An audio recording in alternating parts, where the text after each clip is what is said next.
The Times report that Liverpool won't move for Guéhi in January. If he does move to Anfield, then it will be in the summer. Yeah.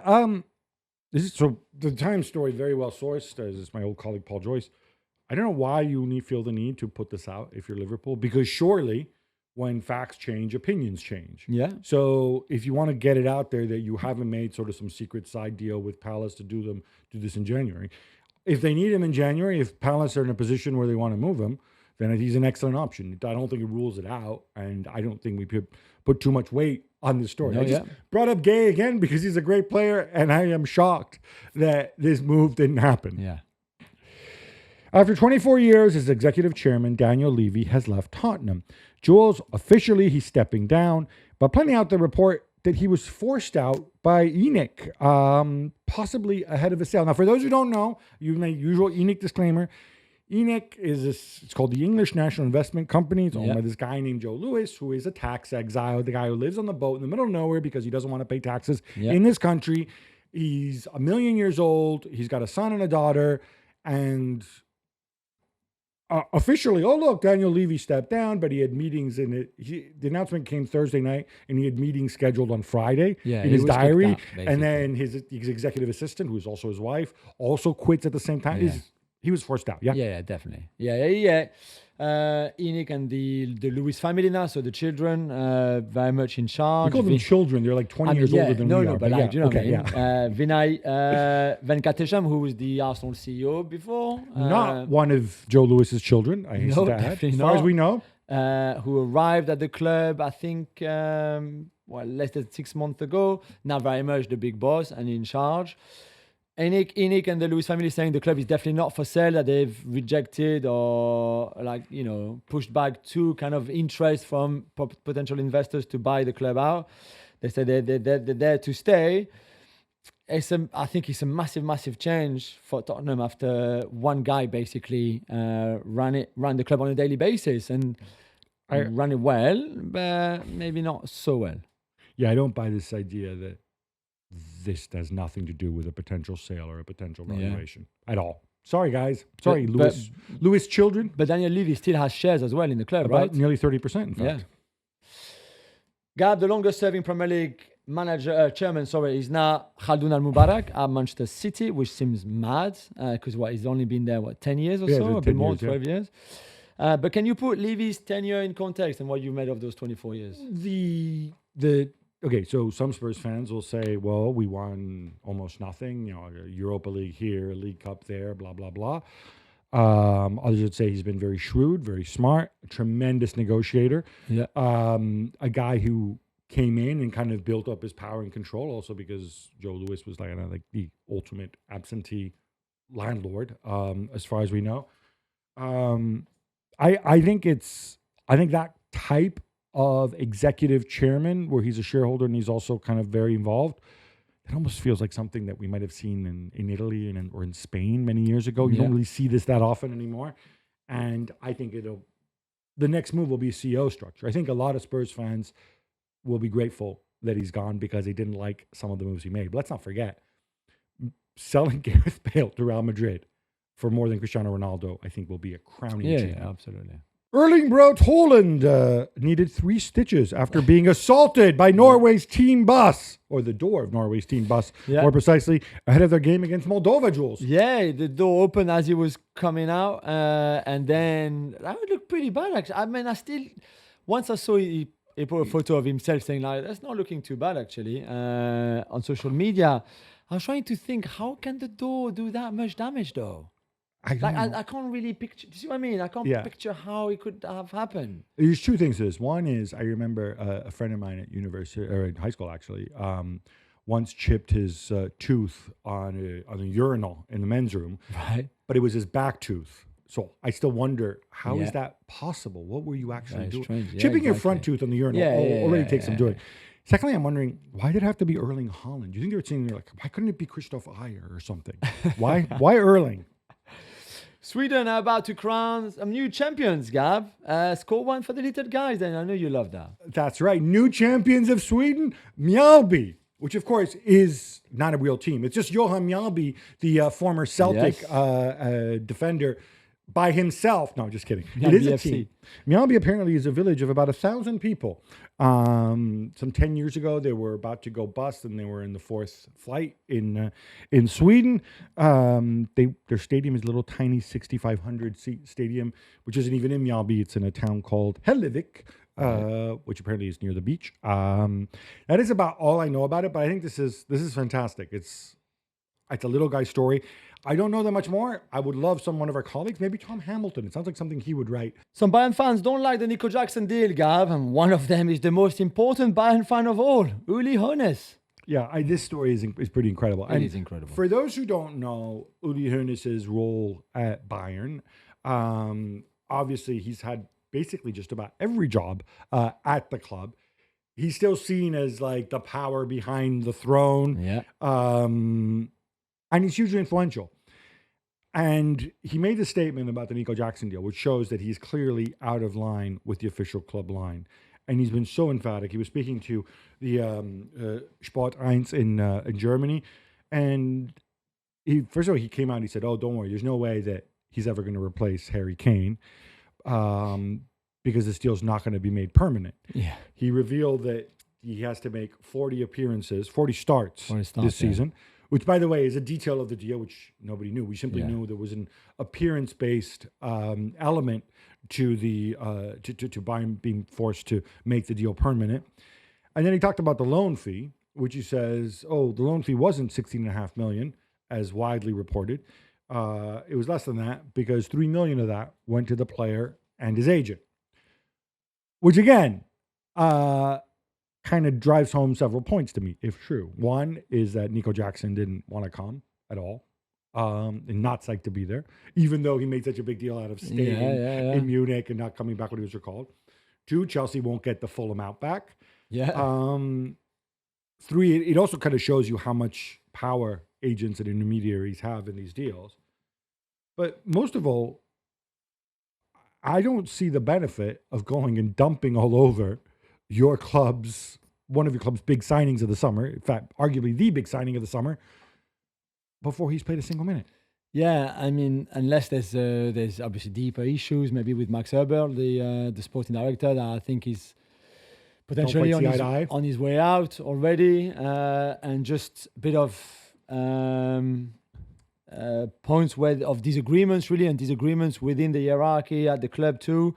I don't know, but that's I find this incredible, really. And I think we need more Uli Hoeneßes in the world to say things like that, because at least it gives us a bit of transparency. Give us more details. What about the deal to Luis Diaz? Uli, if you're watching or listening. Yeah, what do you think of that? Yeah. Huh? Yeah, what was the details? It's so, the 3 million, is that what Nico and his agent paid towards the deal to make it happen, or is it money they received? According to him, it seems like that's money that they're getting back, right? Because they have no incentive to make this deal happen. Right. So that also means, I mean, again, this is what Uli Hoeneß says. It's not what I say. That the $16.5 million that Chelsea are banking, they're not really banking 16.5, they're banking 3.5, because presumably that 3 million comes out. Chelsea will have to pay that. It's just bizarre revealing these things. I'm all for transparency. I do think that we should have absolute transparency, but everybody should come out. If only some people do it, it puts you in a weaker position. And I have to say this about Bayern more generally.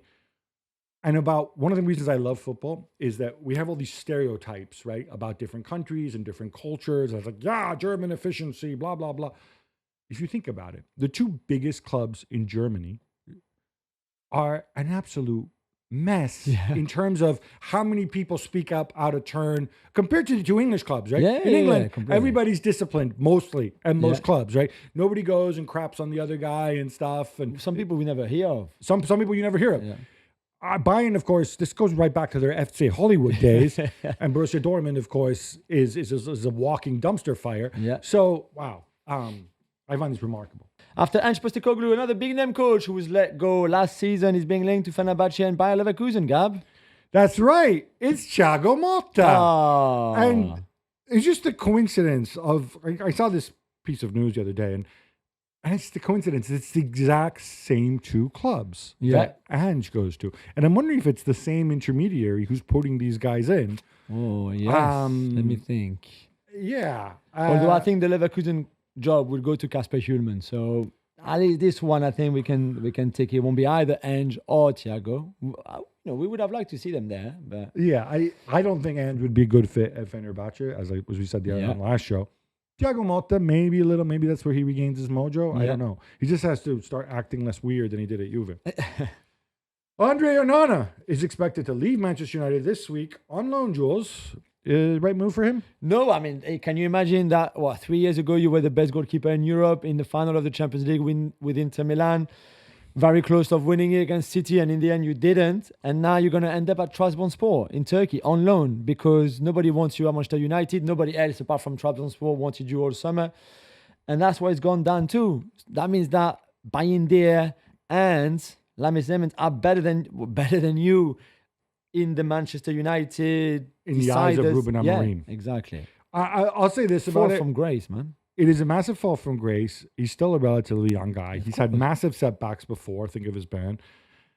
I like the fact that this is a loan without any sort of option to buy or whatever, because if you're Manchester United, they can't be so stupid. There's got to be people there who look at this and say, hang on a minute. We're taking a massive gamble with these two guys. Bandier is already a figure of fun.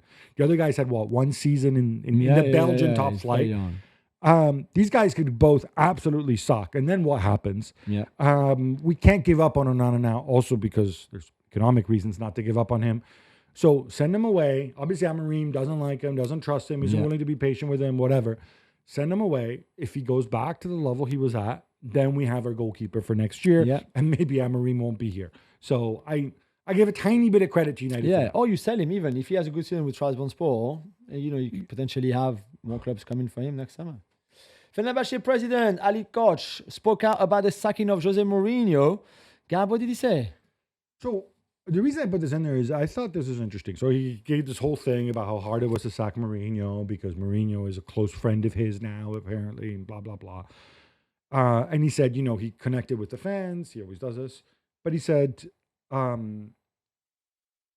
his kind of football works in Europe, and obviously, and he said he did this to show that it had nothing to do with the defeat against Benfica. Yeah. In other words, a two-legged, grind it out, defensive attack, or whether you agree that this is his football or not, like I think most people do. That's kind of his point.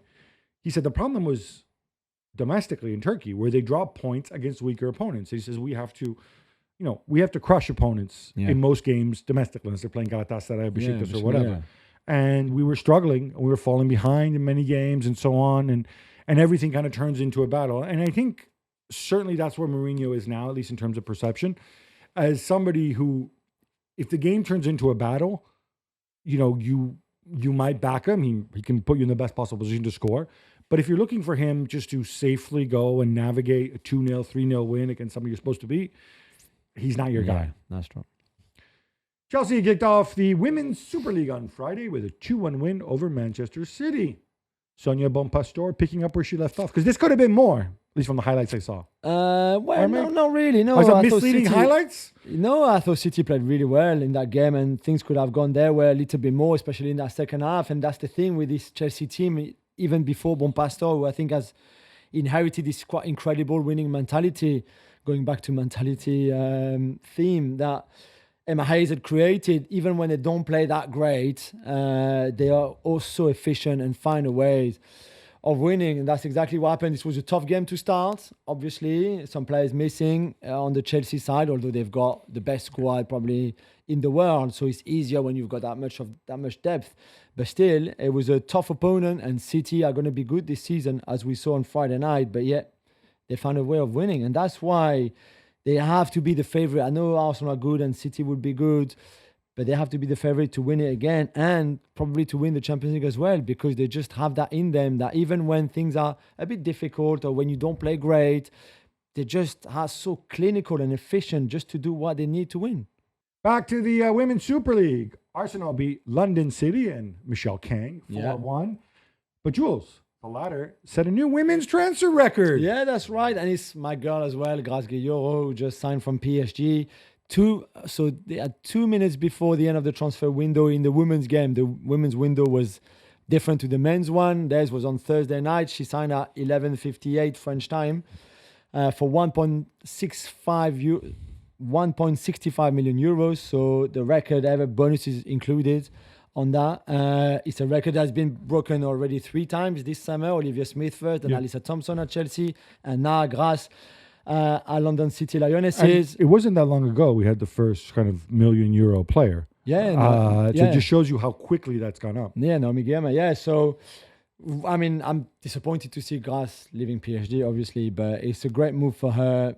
London City Lionesses, who took the lead, by the way, at the Emirates in front of 35 or 40,000 fans, and then exploded because Arsenal are just that good. And Olivia Smith scored one of the goals of the season already. Wonderful. Mariona Caldente was great. Russo and Chloe Kelly, the Lionesses who won the Euros, were wonderful too. So it was a great game. And for London City, this is not really this is their first game in the top flight ever, because they've just been promoted. Guéhi didn't play, Van der Donk didn't play, so they will be much better going forward. And I think they will be there or thereabout that top 4.